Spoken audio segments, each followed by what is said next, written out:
திருச்செந்தூர்லேருந்து ஜெகதீஸ்வரி எழுதியிருக்காங்க. என்னுடைய மகள் பெயர் எஸ் மனிஷா. பிறந்த தேதி 5/7/2011 செவ்வாய்க்கிழமை காலை 11 மணிக்கு பிறந்தாள். ராசி சிம்ம ராசி. 2016 பிப்ரவரி மாதம் அவளுக்கு காய்ச்சல் இருந்தது. பின்பு வலது கண் சிவந்து வீக்கத்துடன் காணப்பட்டது.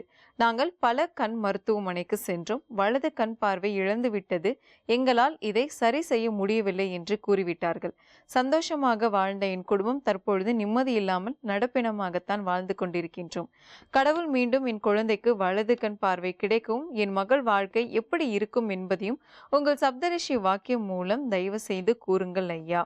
இவங்களுடைய குழந்தைக்கு கண் பார்வை பிரச்சனை இருக்குன்னு சொல்றாங்க சுவாமிஜி. இவங்க மகளுக்கு திரும்பவும் கண் பார்வை கிடைக்கிறதுக்கு என்ன மாதிரியான பரிகாரம் செய்யலாம் சொல்லுங்க சுவாமிஜி. சப்தரிஷி வாக்கியப்படி என்ன பரிகாரம் வந்திருக்குன்னு பார்த்துடலாம்.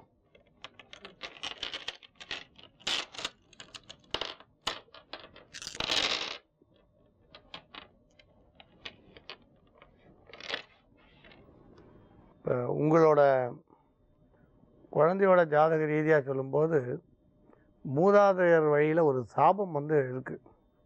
இந்த குழந்தையோட கண் பார்வை போனதுக்கு ஒரு காரணம்.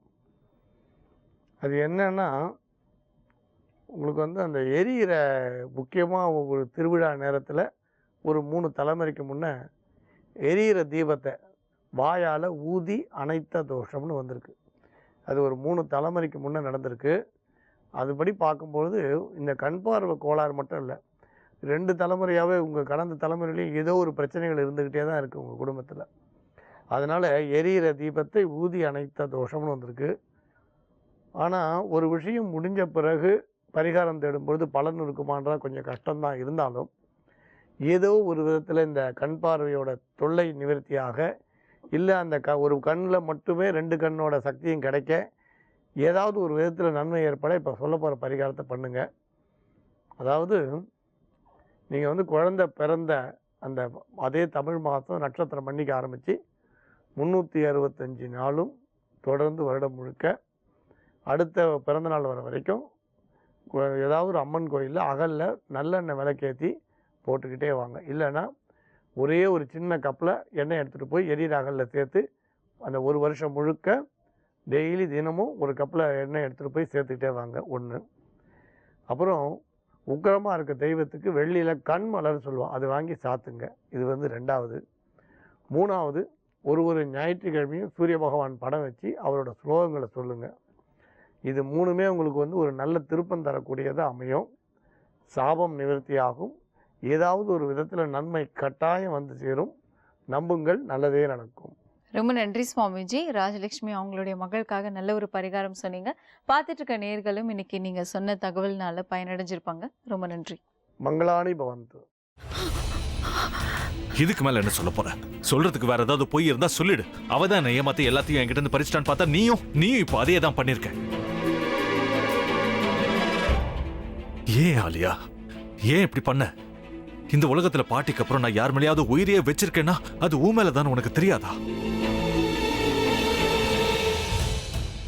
ஏன் இப்படி பண்ண ஆலியா? உனக்கு காசு பணம் அவ்வளவு முக்கியமா போயிடுச்சு. அதுக்காக நம்ம உறவை கூட மறந்துடுவியா?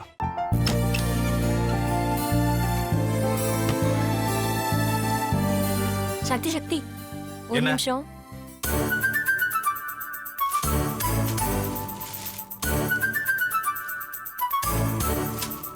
இந்தாங்க. என்ன இது? உங்களுக்கு பிடிச்ச பிராண்ட் செப்பல். இது என்ன நான் தலையில வச்சுட்டு தூங்கணுமா? சரி அது விடுங்க. இங்க பாத்தீங்களா டைம் பீஸ். இதோட அலாரம்க்கு தான் நீங்க டெய்லி எந்திரிக்கணும். அதெல்லாம் மொபைல்ல இருக்கு. முத்து முத்து, என்னடி இவன் முத்துன்னு ஒருத்தைய உருவாக்கி விட்டான். செல்வியை மறப்பான்னு பார்த்தா எப்ப பார்த்தாலும் முத்து முத்துன்னு கூப்பிட்டு இருக்கான்.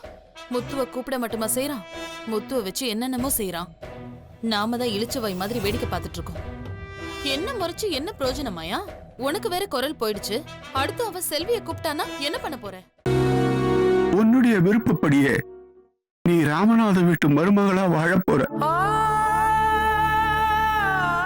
கண்டிப்பா என்னுடைய ஸ்தானத்திலிருந்து அவன் உன்னை நல்லா பார்த்துக்கோ அம்மா. டேய், அவரை பத்தி தான் உனக்கு தெரியும்ல. அவர் எந்த முடிவு எடுத்தாலும் அதான் ஃபைனல்.